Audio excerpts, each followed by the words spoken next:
O que é a esperança? Essa é uma boa pergunta. Todas as pessoas buscam ter esperança, querem ter esperança, mas a pergunta é: o que é a esperança? Onde ou em quem nós podemos encontrar a esperança?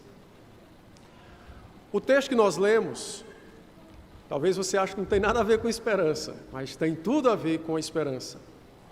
Porque no mundo caído, do qual nós vivemos e existimos, diariamente, pessoas perdem coisas, pessoas perdem pessoas, pessoas perdem sonhos, pessoas perdem a si mesmas, que é quando caem na loucura. Mas todas estas pessoas, ao perderem todas estas coisas, estão à procura de algo que lhes é comum, ou de que lhes é incomum, no sentido de procura. Todas elas procuram esperança para viverem sem aquilo que elas perderam. Nos hospitais psiquiátricos, se você for um dia e conversar com as pessoas, você vai ouvir da pessoa talvez mais delirante possível naquele lugar, que o que ela realmente quer é aprender a viver sem aquilo que ela perdeu. E essa é, na verdade, uma necessidade de todos nós. Nossas angústias, nossas inquietações, elas não são nada mais, nada menos do que exatamente a nossa tentativa de viver com aquilo, ou na verdade, sem aquilo do qual perdemos. Então, o que é esperança? Onde ou em quem se encontra esperança? A busca pela esperança começou no Éden, quando Adão e Eva decidiram desobedecer a Deus e pecaram comendo do fruto proibido. Eles imediatamente, por conta de sua desobediência, eles perderam a principal de todas as coisas que se deve guardar, que é exatamente a vida e a comunhão com Deus. E depois da entrada do pecado no mundo, a desesperança acompanhou e acompanha os homens até o dia de sua morte, a não ser que algo, ou melhor, alguém intervenha nesse processo. O texto que lemos é o texto que trata sobre a construção do tabernáculo. E eu quero expor, então, esse texto olhando três coisas. Em primeiro lugar, o que é o tabernáculo, o que ele significou para o povo judaico e o que ele significa para nós hoje. Então, o texto trata sobre a construção do tabernáculo, é uma descrição. As irmãs que são costureiras devem ter muito se identificado com esse texto, não é? Porque ele principia exatamente falando sobre questões como laçadas, como colchetes, como confecção de cortinas. Então, é muito interessante.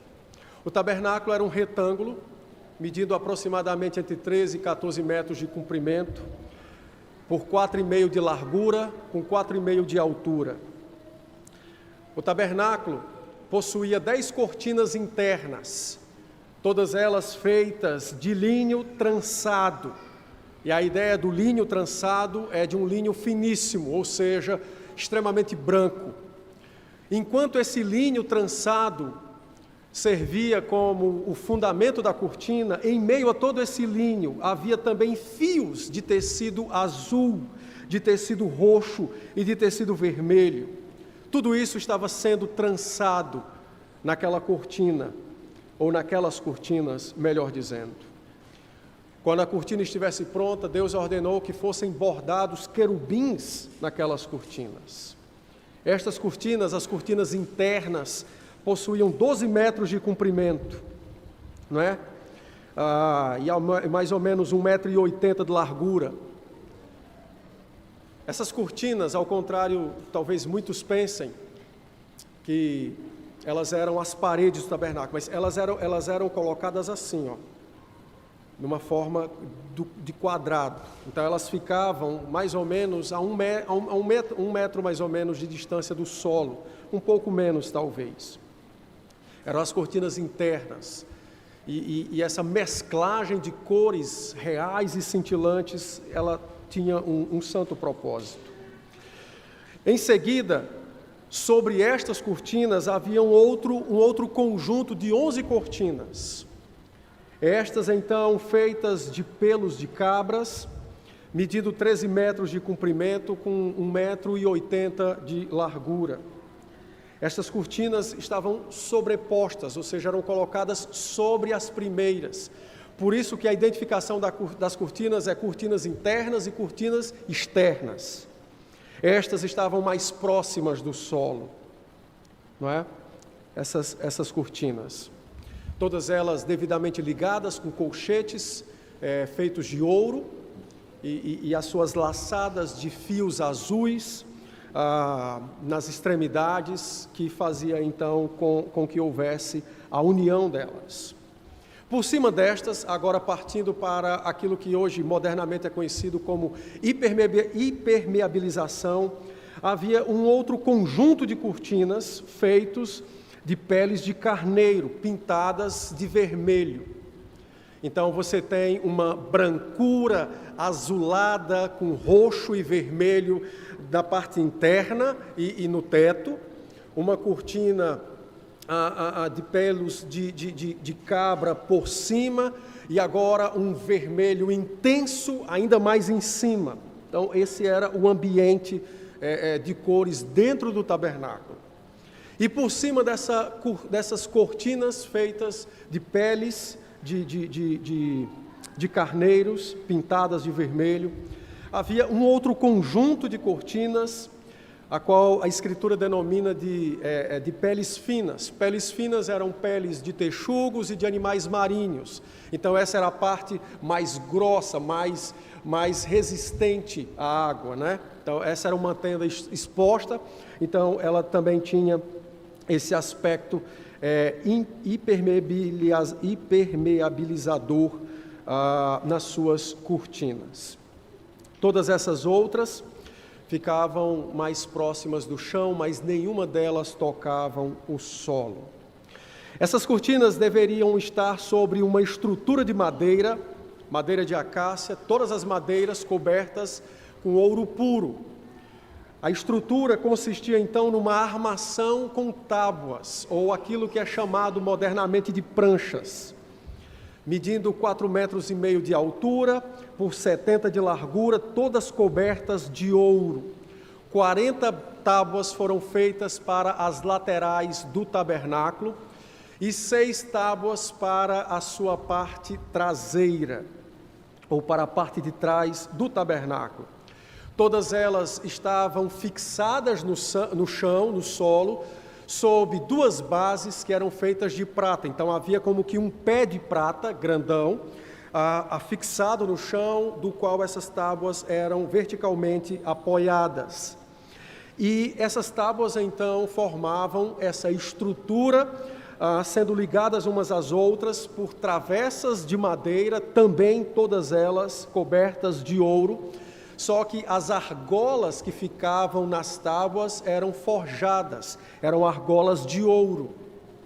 E a travessa do meio era a travessa central, ou seja, não poderia haver separação nessa travessa. Então, ela certamente havia momentos em que ela se juntava uma à outra para dar a ideia de um todo. Na parte dos cantos haviam tábuas específicas para os cantos, aonde é aquilo que modernamente chama-se de encaixes. Eles então se encaixavam em cima, mas ao mesmo tempo eram separados embaixo. Eram 2 tábuas para cada canto, com bases separadas das demais, totalizando 8 tábuas. Então essa era a estrutura do tabernáculo. 4 conjuntos de cortinas com uma armação de madeira, toda ela coberta de ouro, afixadas ao chão sob bases de prata, com travessas nas suas laterais, todas elas perpassando argolas de ouro, e em todas essas cortinas, então, querubins bordados em todas as partes do tabernáculo. Então, isso é a estrutura do tabernáculo, tá?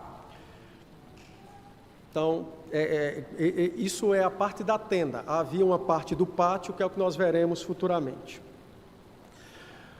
O que isso significava para os judeus? Então, essa é uma pergunta importante que nós precisamos responder para que possamos entender o que isso significa para nós também.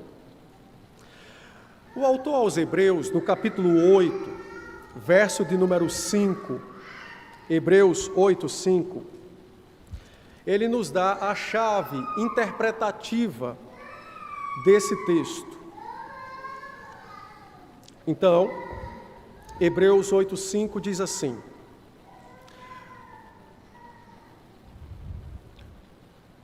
falando dos sacerdotes, ele diz: os quais ministravam em figuras e sombra das coisas celestiais.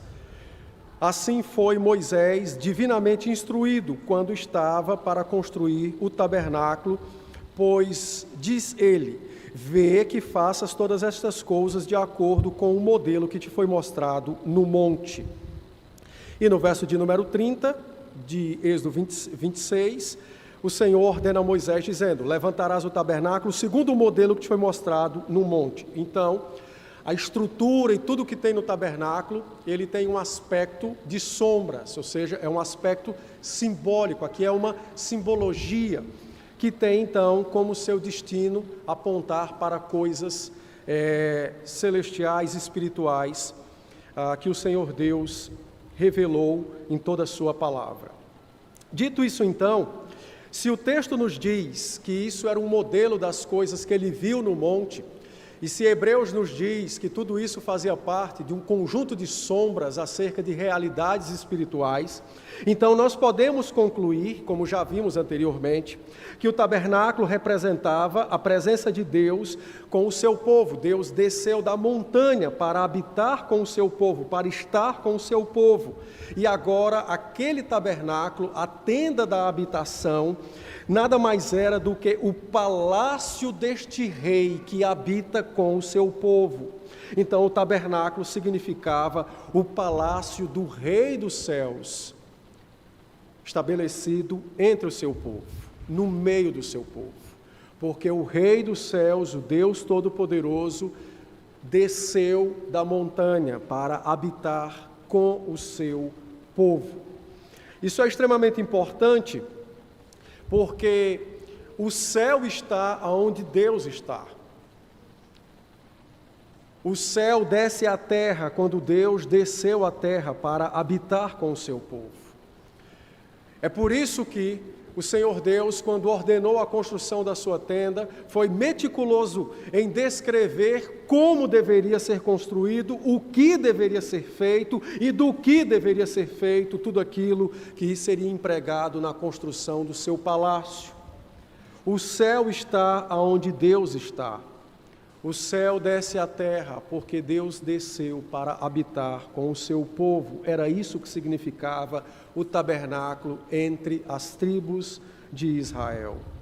É por esta razão, irmãos, que o tabernáculo, ou no tabernáculo, era o lugar onde mais querubins existia. Em toda a Escritura, em nenhum lugar vai ser registrado a maior presença de querubins do que no tabernáculo. Só há um outro lugar na Escritura em que há uma descrição de inúmeros querubins, que é exatamente Apocalipse, capítulo 5, quando descreve o trono de Deus. É que de fato você tem uma descrição desses seres angelicais. Mas fora isso, todo o restante da Escritura menciona um ou outro, mas o lugar onde de maior presença dos querubins era no tabernáculo, exatamente porque isso significava o palácio do Rei dos Céus. Ao mesmo tempo que os querubins, como vimos, eram guardas do trono, aqueles que impediam a chegada de pecadores ao trono de Deus, estes querubins então estavam continuamente anunciando aos homens a separação que ainda existia entre eles e o Rei dos Céus, por conta dos seus pecados. Isso tem tudo a ver com a nossa pergunta introdutória: o que é a esperança? Deus está respondendo isso ao seu povo. Será que havia esperança para que eles pudessem viver com Deus? Deus está respondendo por meio do tabernáculo. Deus está dizendo que a separação logo em breve terminará, porque agora Ele, Deus, está vindo para habitar com o seu povo. Um outro detalhe que também foi entendido pelos crentes do Antigo Testamento é o fato de que a presença de Deus está ali simbolizada no tabernáculo, mas ao mesmo tempo essa presença está escondida. Então é uma presença revelada e ao mesmo tempo escondida. A presença de Deus está revelada no tabernáculo, na arca da aliança, no propiciatório, nos pães da presença, no candelabro que era a luz da vida. Mas notem, irmãos, que Deus ordenou que fossem confeccionados 4 conjuntos de cortinas de linho trançado. Era uma cortina espessa, dura, não era como essa nossa, fina, exatamente para esconder a sua glória. Isso nos remete ao Éden, quando o jardim foi criado, para que o homem se relacionasse com Deus, para que o homem o adorasse. E ali no jardim é dito pela Escritura que Deus vinha todos os dias para ter um encontro e conversava com Adão e com Eva. Mas naquele momento a presença de Deus era revelada, mas estava escondida. Adão ouvia a voz do Senhor, ele conversava com o Senhor, mas ele não via o Senhor. Era uma presença revelada, mas era uma presença oculta. O mesmo está acontecendo aqui. Uma presença revelada, mas ao mesmo tempo uma presença oculta. Todos sabiam que ali era o palácio do Rei dos Céus. Todos sabiam que Deus estava ali, mas ninguém podia vê-lo. Era algo revelado, mas também era algo oculto. E por que Deus faz isso? Porque o Senhor está ensinando acerca de sua santidade, de sua justiça, de sua pureza, de sua retidão. Então, quando os israelitas chegavam e contemplavam o tabernáculo, eles viam: o Rei dos Céus está aqui. Santo, santo e santo é o Rei dos Céus. Pensando sobre isso, foi que Davi, inspirado pelo Espírito, escreveu o Salmo 15, quando ele diz: quem vai morar na tua casa? Quem é que pode chegar e habitar na tua casa? Quem é dos homens que pode adentrar ao palácio do Rei dos Céus? Quem?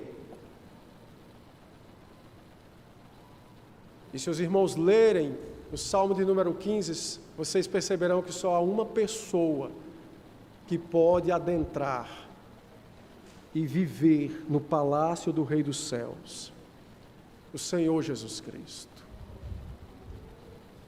Então Deus está de fato trazendo a sua presença, mas ao mesmo tempo ocultando a sua presença, ensinando-lhes acerca de sua santidade, de que os pecados fazem separação entre eles e o Senhor. Deus está lhes respondendo a pergunta: aonde eu encontrarei esperança para viver com Deus? Ele está lhes ensinando isso por meio de símbolos, por meio da construção do tabernáculo. Eu não sei se os irmãos observaram, lógico, não dá porque a descrição do texto não nos permite apenas pela descrição, não é? Mas o tabernáculo, ele tinha uma aparência muito interessante. Por fora, ele parecia algo comum.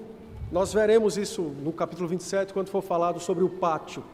O pátio do tabernáculo vai ser cercado por cortinas. Então, isso era muito comum para peregrinos no deserto.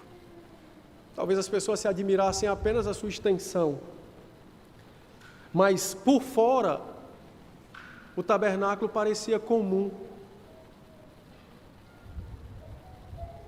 nada muito diferente, mas por dentro, aquelas cores reais e cintilantes, aquela brancura mesclada com um azul vivo, o roxo entremeado ao vermelho, tudo aquilo estava apontando para a glória que há nos céus, para a majestade do Rei que ali habitava. Todas aquelas tábuas de ouro reluzente contrastando com esse branco azulado, com tons de roxo e vermelho, descreviam um cenário paradisíaco, ao mesmo tempo assustador, acerca da glória e da majestade daquele que ali residia. Então, por fora era algo comum, mas por dentro era algo glorioso. Os sacerdotes que entravam no tabernáculo, eles anunciavam isso aos seus irmãos. E aqueles homens e mulheres podiam ficar pensando sobre quão majestoso era poder servir o Senhor, viver com o Senhor, naquele ambiente, em meio a toda aquela glória, em meio a todo aquele resplendor. Em quarto lugar, isso também significou para o povo judaico que o tabernáculo, ele era como um microcosmos do universo. O tabernáculo, ele era o centro das tribos. Depois nós veremos, quando as tribos forem organizadas, elas serão organizadas ao redor do tabernáculo. E esse é um princípio, inclusive, usado para a civilização ocidental. Aquela que é a civilização ocidental, quando ela foi construir as suas cidades, no centro havia uma praça e nela a igreja. Por isso a igreja matriz. Matriz vem de madre, daquela que dá a vida. É daqui. O tabernáculo, então, era esse microcosmos. Era o céu na terra. Ele era o centro de tudo. O centro de tudo. O coração do tabernáculo era o santíssimo lugar, onde havia a arca da aliança, o propiciatório, os querubins. Ele era o coração, o centro do tabernáculo. O tabernáculo se tornou o centro de Israel. O povo de Israel, e aqui entendam, eu estou explicando a teologia pactual da aliança, para que os irmãos compreendam as coisas. Israel, por sua vez, se tornou o coração do planeta Terra, para o cumprimento daquela promessa que Deus disse a Abraão: em ti eu vou abençoar todas as famílias da terra.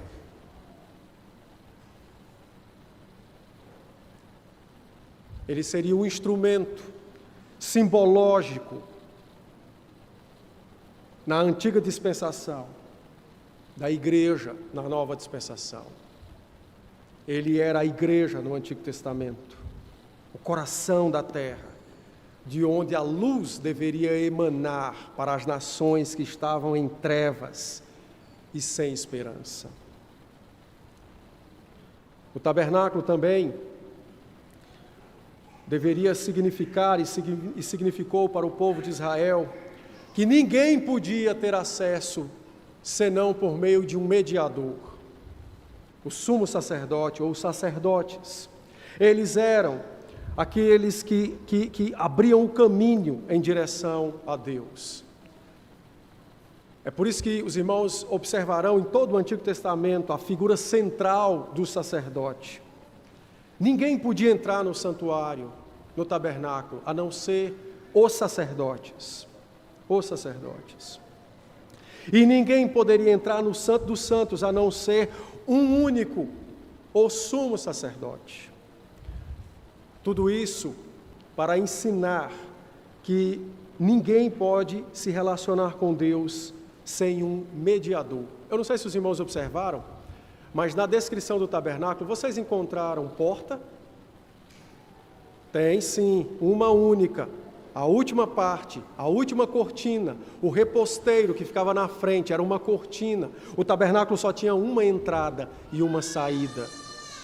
Uma entrada e uma saída. Lembra do que Jesus disse em João 10? Eu sou a porta. Não há outra. Quem entra por outros lugares é um ladrão, não o mediador. Então só havia um caminho, um único caminho para se chegarem a Deus. E então, dia após dia, o povo de Deus era encorajado a ir ao tabernáculo, por meio dos seus sacerdotes, a olhar para Deus, a alimentar a verdade da esperança. Eles eram animados e encorajados a olhar com fé e a entenderem que a esperança deles estava em uma pessoa, o seu mediador, o sumo sacerdote, que ano após ano adentrava o Santo dos Santos com o sangue do sacrifício e fazia então simbolicamente a remissão dos pecados. E agora a nação podia de fato ter comunhão com o Senhor. O acesso então era extremamente limitado. Os querubins são sinônimos disso.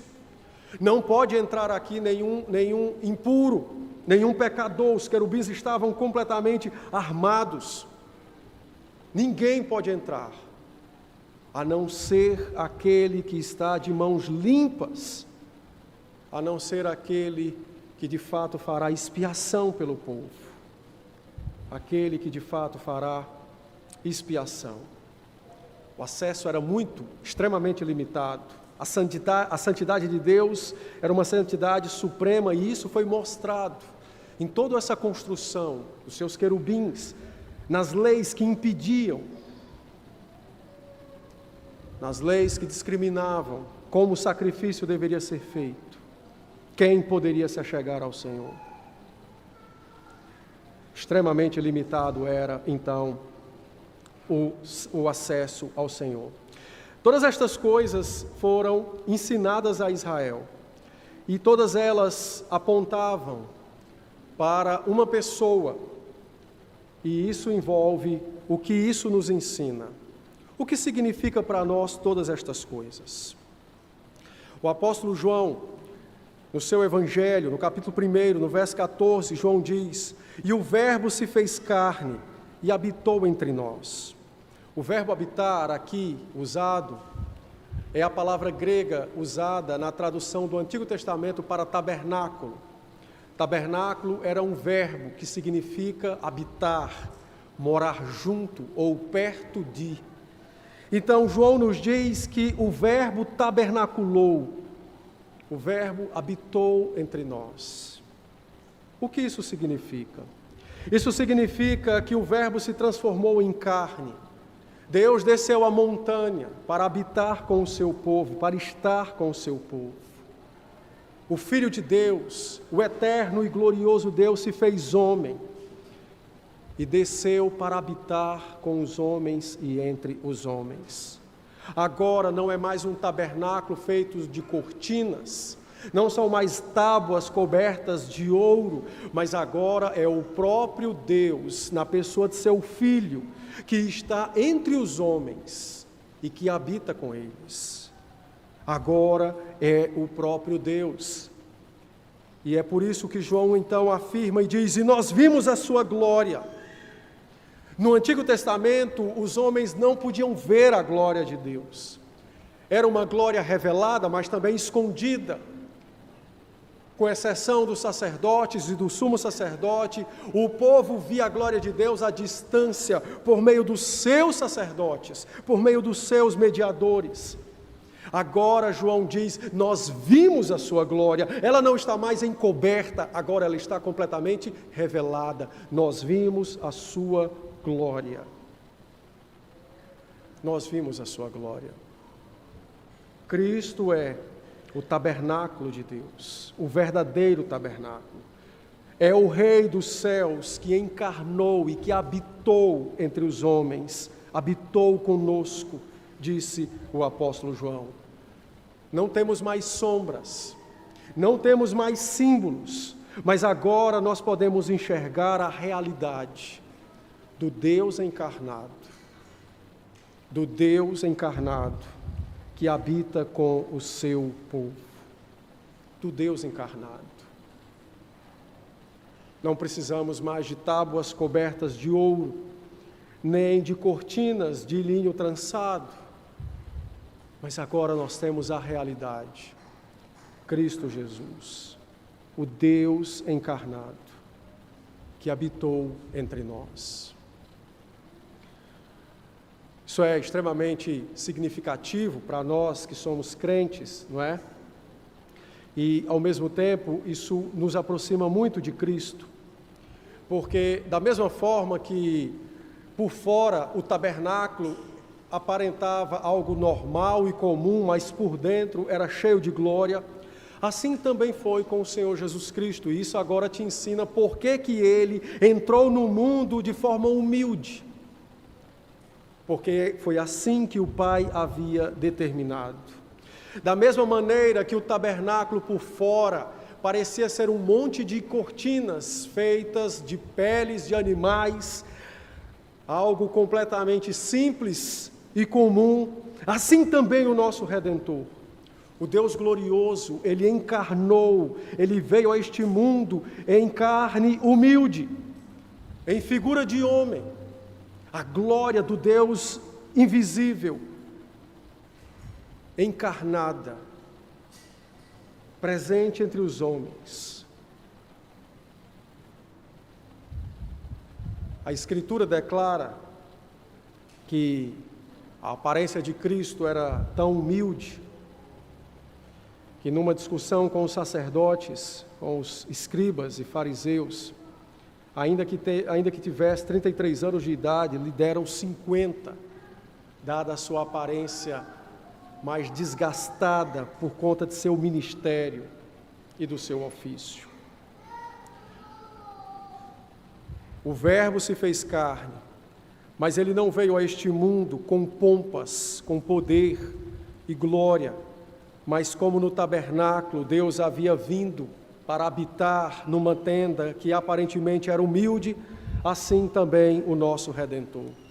O apóstolo Paulo, explicando sobre isso, em 1 Coríntios 1, versos 23 e 24, o apóstolo disse assim: nós pregamos a Cristo crucificado. Ele é escândalo para os judeus e é loucura para os gentios, mas para nós que fomos chamados, tanto judeus como gregos, Ele é o poder e a sabedoria de Deus. A salvação é pela fé, não pelo que se vê, disse Paulo. E o Deus encarnou não para atrair os olhos humanos acerca de sua pompa e majestade externa, mas exatamente o contrário, para atraí-los para a glória que era interna, para o perdão dos seus pecados. A presença gloriosa de Deus, não é? O Cristo encarnado, como disse o apóstolo Pedro, em 1 de Pedro 1, 8 e 9, Pedro disse que nós podemos ver pela fé esse Cristo bendito. Pela fé podemos contemplar esse Cristo bendito, o Deus encarnado, humilde por fora, cheio de poder e glória e majestade internamente. Ele era o Deus homem, o Deus homem que habitou entre nós. Assim como também o tabernáculo representava a presença de Deus com o seu povo, e aquilo se tornou numa pregação no Evangelho. Os homens haviam perdido a comunhão com Deus no Éden, mas o tabernáculo agora era uma pregação que lembrava-lhes o retorno ao Éden, né? Ou seja, um retorno ao paraíso perdido. Mas era simbólico, não era uma pregação perfeita. Tinha limitações de acesso. Agora em Cristo nós temos pleno acesso. Em Cristo nós podemos desfrutar de pleno acesso ao nosso Deus bendito, não mais retornando a um paraíso perdido, mas nos dirigindo para a casa que sempre nos foi prometida, como Ele mesmo diz em João 14. Sua morte afastou, removeu as espadas dos querubins, tirou aquilo que nos separava de Deus, e agora nós temos completo e livre acesso ao Deus bendito. Quando Cristo entregou a sua vida naquela cruz, Não sei se os irmãos já observaram, mas deveriam observar Mateus 27, a partir do verso 50, Marcos 15, 37. Um milagre aconteceu.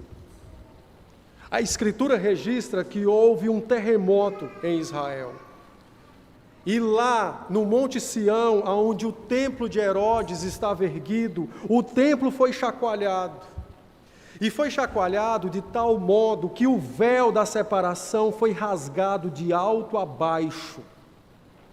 De alto a baixo. Aquela cortina extremamente espessa, ela foi destruída pela morte de Cristo. E aquilo que por mais de 1 milênio fora escondido dos homens, agora estava a plenos olhos.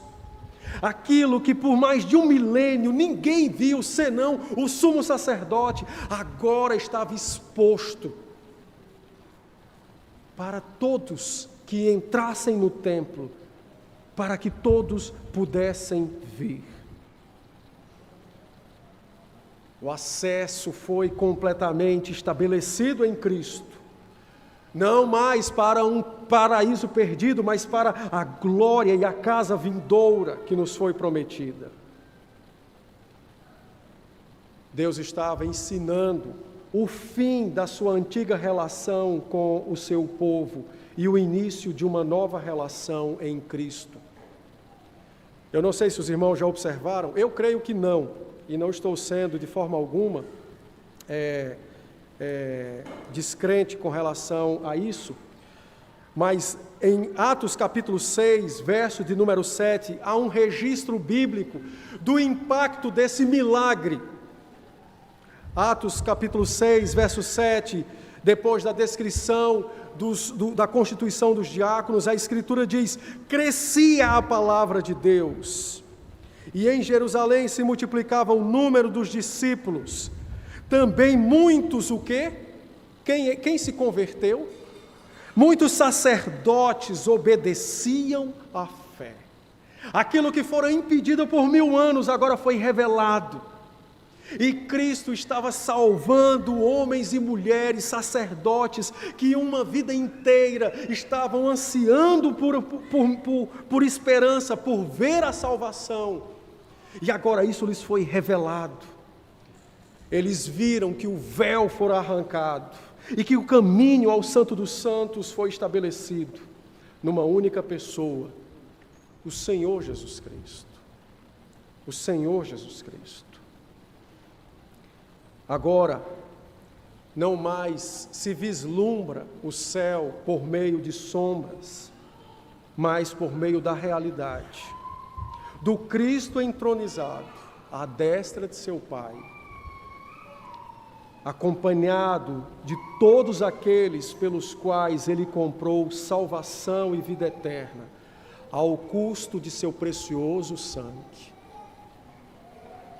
Todos agora que creem em Cristo, estes verdadeiramente têm acesso ao Pai. Hebreus capítulo 9, os versos 10 a 12, o verso 24, e Hebreus capítulo 10, os versos 19 e 20, falam de Cristo entrando no Santo dos Santos.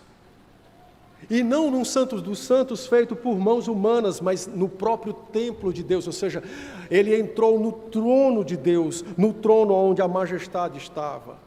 Isso é relatado em Apocalipse capítulo de número 5. E uma vez ali presente, lhe foi dado lugar de honra, e ele se assenta à destra de seu Pai.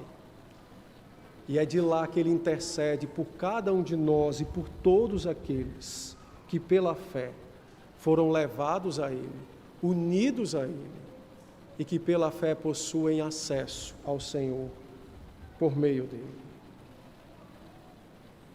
É isso que o tabernáculo significa para nós. É isso que ele significa para nós. O que você vai fazer com isso?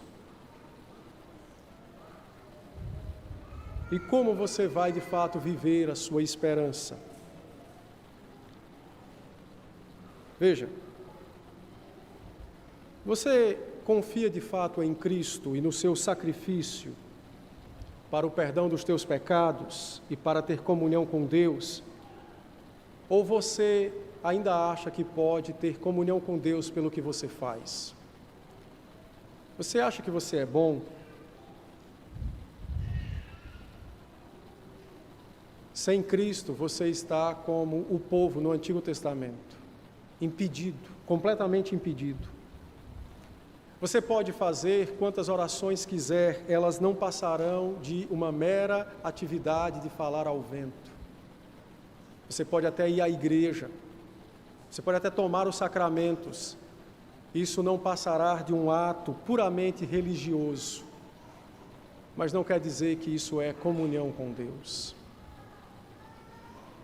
Você confia em Cristo e no seu sacrifício para o perdão dos teus pecados e para ter comunhão com Deus? Como isso é vivido no nosso dia a dia? Isso é vivido no nosso dia a dia, quando nós pecamos, que podemos e somos encorajados a ir ao Senhor, suplicar perdão, confiados em Cristo. Isso é vivido quando nós reconhecemos a nossa negligência diária de oração e achamos, eu tive pouca comunhão com Deus hoje. Veja, a sua comunhão com Deus não depende do quanto você ora, aprenda isso.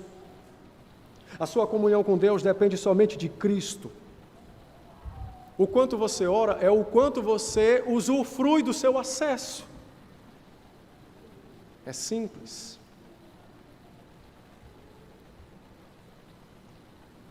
Você confia em Cristo e no seu sacrifício para o perdão do teu pecado e para a comunhão com Deus? Você crê em Cristo como seu Salvador?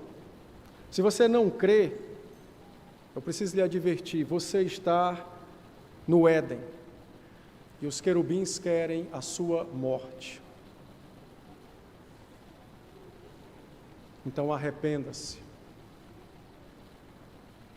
e confesse Cristo como o seu Salvador.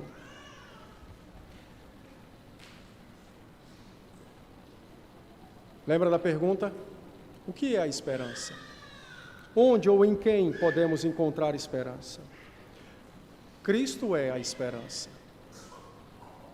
Não caiam no engano do diabo de achar que esperança é aquilo que se espera. Não.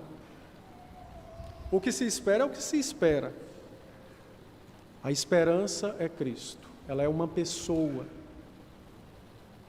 É o nosso Deus.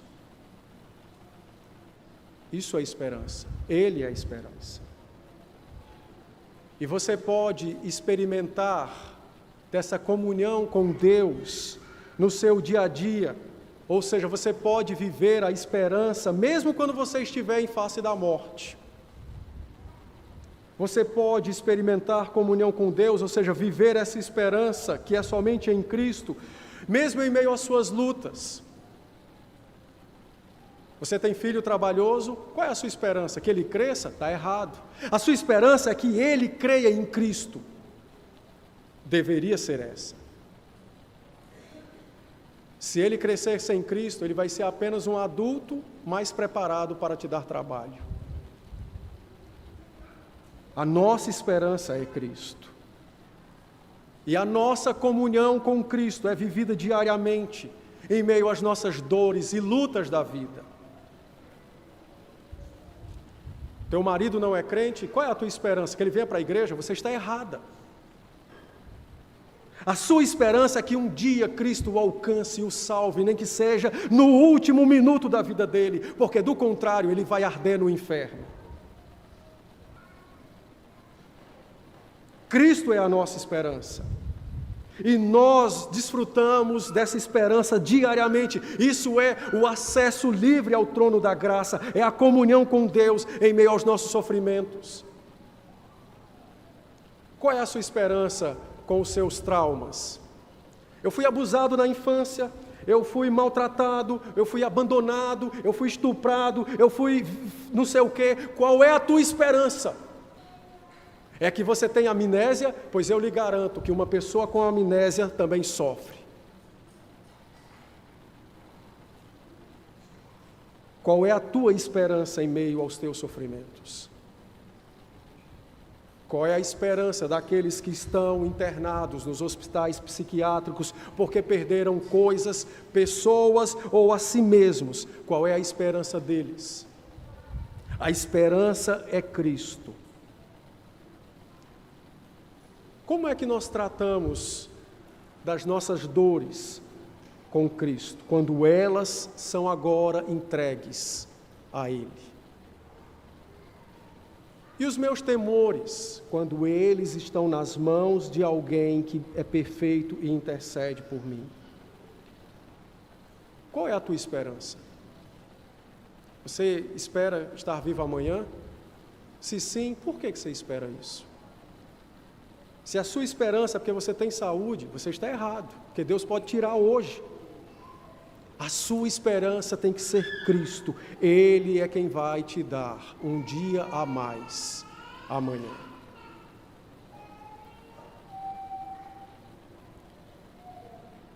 Nós falamos de relacionamento com Deus, mas nós não queremos nos relacionar com Deus na nossa vida. Nós falamos de acesso a Deus que custou o sangue de Cristo, mas nós não usamos isso no nosso dia a dia, na nossa vida com Ele. Por quê? Porque nós estamos esperando sempre algo que não é verdadeiro e em pessoas que não podem nos dar o que precisamos.